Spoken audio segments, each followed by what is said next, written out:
الامتحان الوطني على الابواب، وبعد ما حيدنا جبل الصناعه وفرتكنا غابة الفلاحة، فبزاف منكم باقي كيظن باللي التجارة هي الوحش الاخر اللي غيساليهم في الجغرافيا، وكيبداو يتخيلوا الميزان التجاري والواردات والصادرات والارقام اللي كتدوخ، وكيقولوا ان هذا الشيء مستحيل انه يتحفظ. في هذا الفيديو هذا غادي نعطيك واحد الكود سري غيخليك تحل اي سؤال في التجارة ديال القوى الكبرى: ميريكان، الصين، فرنسا، اليابان، كوريا والبرازيل، بحال شي لعبه. ركز معايا مزيان، راه هادشي اللي غادي تسمع دابا غيخليك تشوف الجغرافيا بواحد العين اخرى. وباش ما نطولش عليكم نبداو على بركه الله بالمظاهر. تخيل معايا هاد الدول بحال شي سوبر ماركت عملاق حل بيبانو للعالم كامل. نهار الامتحان الا سولوك على مظاهر قوة التجارة فالجواب ديالك غيكون هو هذا القالب السحري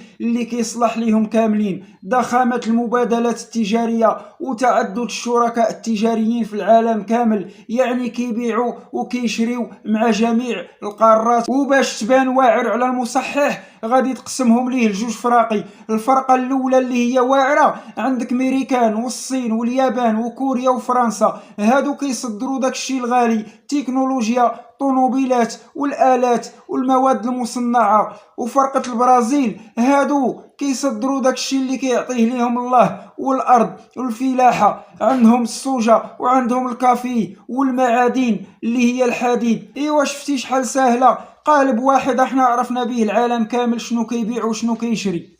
ايوا دابا اجي معايا ندوزو العوامل ديال القوة. دابا اجي نفهمو كيفاش هاد الدول قدروا انهم يسيطروا على البيع والشراء في العالم. هي عوامل القوة. السر هنا ما بين جوج ديال الحوايج اللي هما الطريق والصحاب. السر الاول اللي هو البنية التحتية. هاد الدول عندهم موانئ كبر من المدن بحال ميناء شنغهاي في الصين ولا روتردام في فرنسا، ومطارات وشبكة طرقية كتخلع، يعني السلعة كتوصل بالزربة وبلا تعقيدات. السر الثاني هو الاتفاقيات والصحاب. راه حتى دولة ما كتلعب بوحدها. ميريكان دايره اتفاقيات الينا مع جيرانها، فرنسا داخله في الاتحاد الاوروبي والبرازيل كذلك، زائد قوة الشركات المتعددة الجنسيات اللي فروعها مشتين في العالم. ها هي العوامل ساليناها. ايوا اخيرا غندوزو سيدي للمشاكل. راه واخا هاد الدول كيدخلوا الملاير حتى هما كيبكيو في التجارة. وإلا تحط ليك سؤال على التحديات والمشاكل التجارية اجبد ليهم هاد ثلاثة ديال القوالب اللي غنقول لك دابا. اولا المنافسة الشرسة، كلشي كيدابز باش يبيع كتر، ولكن الصين هي اللي طحنات كلشي بالسلعة الرخيصة ديالها.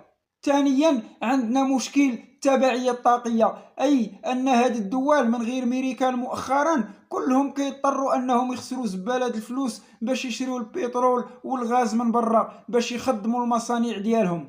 وثالث حاجة عندنا مشكل الميزان التجاري. وهنا ركز معايا مزيان باش تضرب النقطة. ميريكان وفرنسا عندهم ديما عجز. علاش؟ حيت كيشريو كتر من ما كيصدروا. ولكن الصين واليابان عندهم ديما فائض. علاش؟ حيت كيبيعوا كتر من ما كيشريو. ايوا هانت شفتي دابا وتاكدتي باللي الجغرافيا راه ماشي شي غول، هي غير واحد السيستيم. الا فهمتيه غترتاح. سالينا الصناعه والفلاحه ودابا التجاره، ودابا سيدي راك واجد باش تمشي للامتحان الوطني وانت هاز راسك للسما وفاهم شنو غتكتب في الورقه ديالك. السلام عليكم.